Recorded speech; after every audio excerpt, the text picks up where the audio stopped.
Just if you're curious, the tie that I'm presently wearing is my old favorite Declaration of Independence tie, with all the signatories on there, all the delegates that signed the Declaration, their signatures, and you can see the only one that is in white is Thomas Jefferson's signature.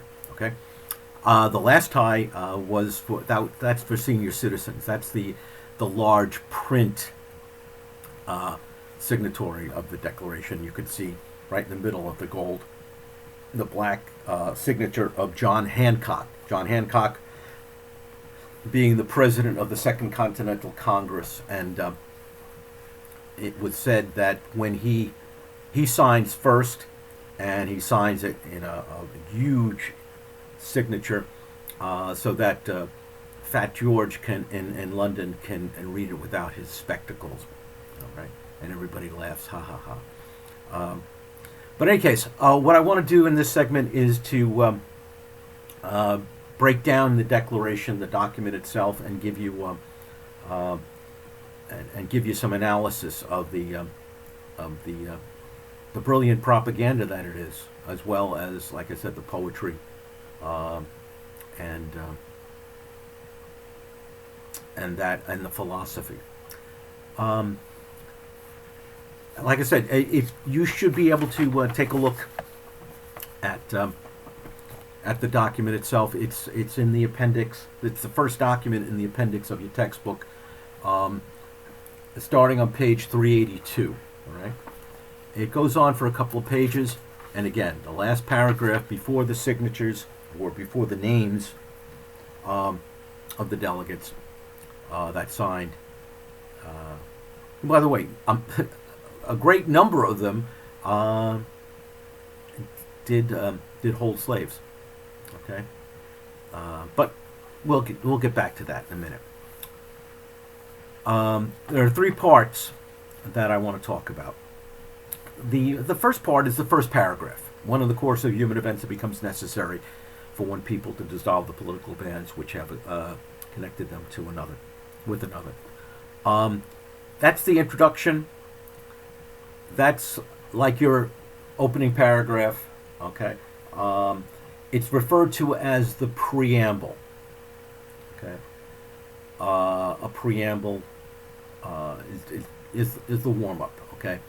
At your introductory paragraph. You might be familiar with the title preamble, the word preamble, but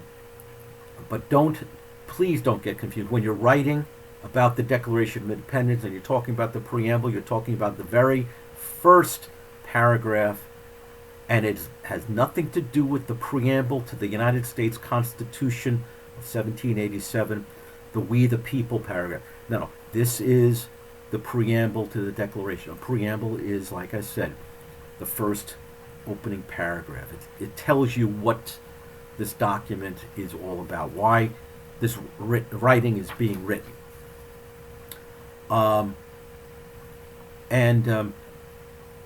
Again, this is coming from a man who was educated in the classics, who was a man of the Enlightenment, and when he makes certain references, a lot of people in his audience reading this, whether it's in Paris or whether it's in London or whether it's in Philadelphia or Charleston, South Carolina, they're looking and say, "Oh yeah, I know where he's coming from.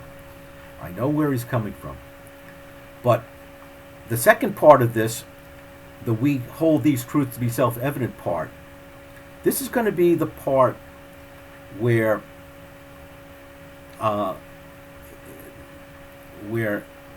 John Locke, from 100 years earlier, the political philosopher John Locke, is going to descend onto the page. Some might say if he had the capabilities, he would be cutting and pasting John Locke's second treatise on government. Okay. We hold these truths to be self-evident, that all men are created equal, that they are endowed by their Creator with certain inalienable rights. Among these rights are life, liberty, and the pursuit of happiness. Okay. Let me start you back the first word of this paragraph. We. There's no we here. Thomas Jefferson knows that there isn't a we. There's 1/3 of a we. There's 1/3 of the colonial population that says yes to independence, that says yes to a revolution, that God damn the king, not God save the king. Okay? He's got to make the 1/3 we into we. But in the meantime, he'll say we, knowing that he doesn't have a United States yet. If they're self-evident, then why would you spell them out? Because that's what you do. You say it's self-evident, and now here's a person who needs no introduction, and what do? Then you introduce them. All men are created equal. This is John Locke. Okay, this is our philosophy. Okay, he is going to lay out for us our foundation. Okay, we are going to build our home on the foundation of democracy, freedom, and liberty. Does he mean it 100% right here, right now? No. Does he know that there'll be a great civil war in which we finally do get rid of the original sin of slavery? No, I don't think he can look that far into the future. Okay. But this is aspirational. This is what we're hoping for. This is not a constitution. This is a philosophical document. We're praying that this may be. Okay? We got to win the revolution, and maybe we can get to some of this. If we lose, we will hang separately. Actually, you're not going to hang. I should have included the historical perspective of what happens to traitors to the crown. If you commit treason to the British crown, the Irish knew this in the 1700s because they tried it and lost. And they weren't hanged. They were drawn and quartered. Okay? And drawn and quartered is a typical British torture before death. Okay? For all their highfalutin civilization, the British were real sadists. Okay? When it comes drawn, you were drawn and quartered. If you ever seen Braveheart, you know what I'm talking about. You're drawn. They gut you. They split you like a Boston Market chicken. Okay? Stem to stern, from your collarbone down to your pubis. Okay? And they let your guts hang out. They draw. That's your drawing part. You're still alive. You wish you were dead, but you're still alive. Then they quarter you. 4 horses. North, south, east, and west. You're tied to those 4 horses, and the 4 horses go in their own direction. That's the quartering part. And if you'd be lucky enough that you took your last breath before all this happened. That's what would happen to anyone who committed treason against King George III. Okay? They all knew this. And that's why they all laughed when Franklin said, either we hang together or we'll surely hang separately, knowing that hanging was too good for these traitors. So anyway, the second part is a new theory of government. And please understand this. This is the part from the ancient philosophers of Greece and Rome, and the Renaissance and the Enlightenment brings this to the forefront. People are believing that this is a philosophy that we should aspire to, but no one has ever really practiced this before. Okay? The ancient Athenians, the city-state of Athens, thousands of years ago, and a small city-state. They looked at the 13 colonies from New England all the way down to Georgia, and they said, this is too vast a place for democracy. It would never work. But they said, We got to try it. We hold these truths to be self-evident that all men are created equal. Life, liberty, not property. Sorry, Thomas Jefferson, enlightened, but he's not so enlightened that he would be willing to, hand over property equally. He's a plantation owner and a slaveholder. Nah, he's not willing to give up property. And remember, you got to convince the Continental Congress first. Then you got to convince another 1/3 of your colonists. This is a big, big lift. So he's got to tread lightly. He's got to use his words carefully. Okay. Thomas Jefferson, a humanist. It said that Christianity is the founding faith, but a number of the founding fathers were humanists, deists. Okay, they believed in the watchmaker theory of the watchmaker theology, that God created the world like he was creating a watch. He set it in motion, he wound it up, set it in motion, and then kind of walked away from it. Right? And this was a predominant belief. Thomas Jefferson is not a deeply religious man at all. Okay, but there's a mentioning of not of God himself, but words like creator, prudence,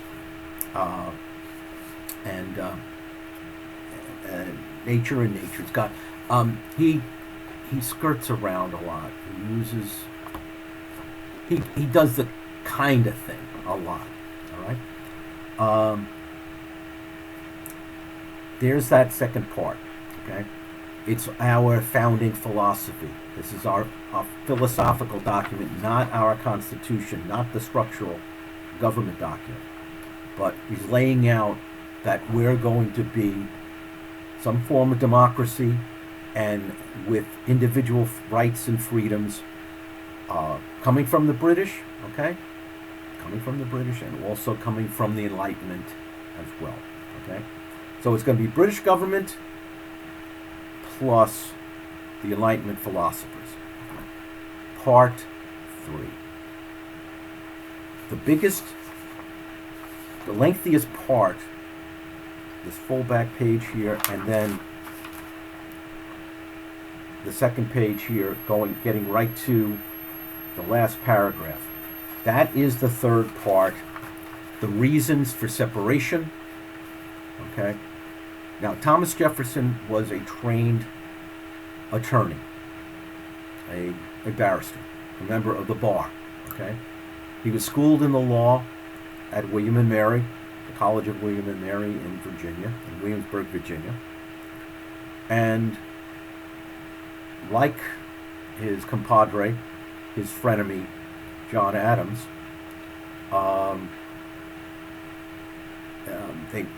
who was trained at Harvard, they knew the law. They knew how to practice British law. And one of the things that, and you know this today, okay, even if you're not a lawyer, which I don't think you are, neither am I don't play one on TV, but I watched enough Law and Order throughout the 20 years or so. Criminal procedure. Some of you are criminal justice majors, okay? You know that before you go to trial in a criminal case, there's an indictment coming from the grand jury. An indictment is a list of charges, okay? The biggest part of the Declaration of Independence is the list of charges, the indictment of King George III, okay? The fact that he's a criminal. Thomas Jefferson frames him as a criminal.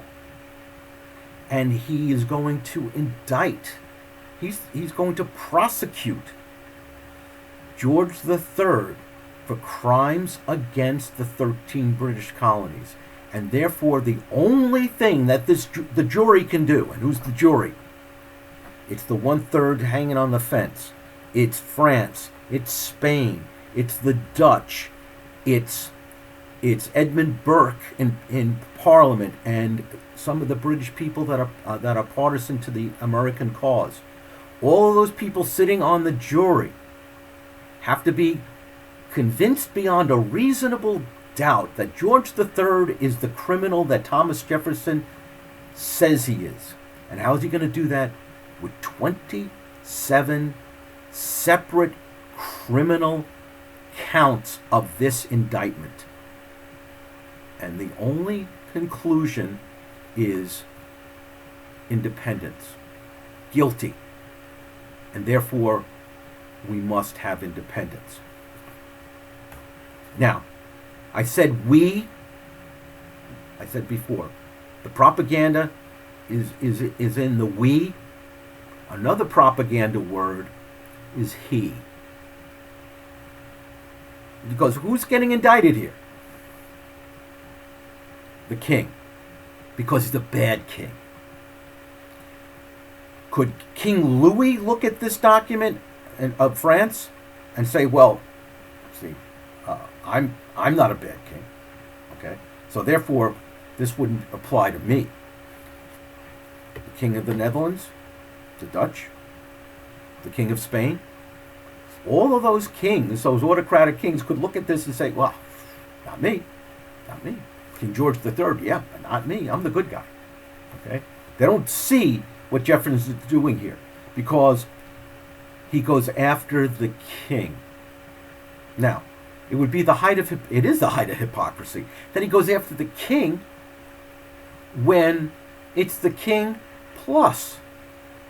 So when he uses the word he should be saying King George III and Parliament, but he doesn't say that.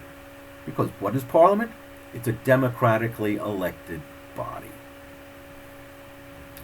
Can't do that. You can't do that. So pick a scapegoat. Pick the one guy that everybody's going to boo. It's King George III. He has forbidden, he has refused. Let's go.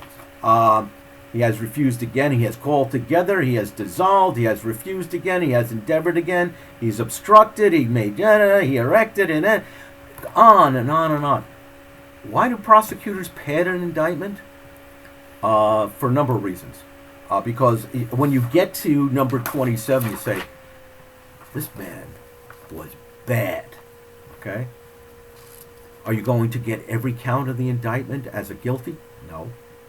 All you need is one sometimes. But there's 27. The weight of this indictment says that King George III is absolutely 100% a criminal.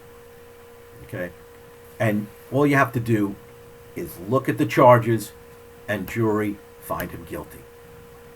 Therefore, we can declare independence, we can prosecute our American Revolution, and we will be right. We will be just in doing so. Because according to natural law, we are allowed to do this. According to John Locke, we're allowed to do this when a king fails to do what a king is supposed to do. Okay? Again, don't forget about Parliament. Parliament can't be included in here because it doesn't work for Jefferson. He's on a roll, okay? And you just can't stop him with facts, okay? Because if you stop him with facts, the whole thing falls apart. And if it falls apart, we don't have an American Revolution. We don't have a United States of America. We don't have a document for the ages because we don't have a birth.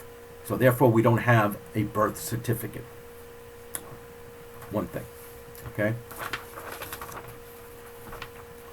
One of the he's, actually, it's number 28.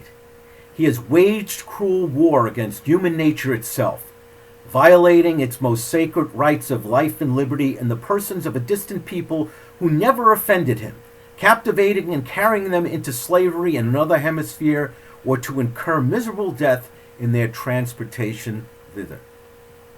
Thither. He, King George III. What is Jefferson talking about? He's talking about the enslavement of Africans and being brought to British America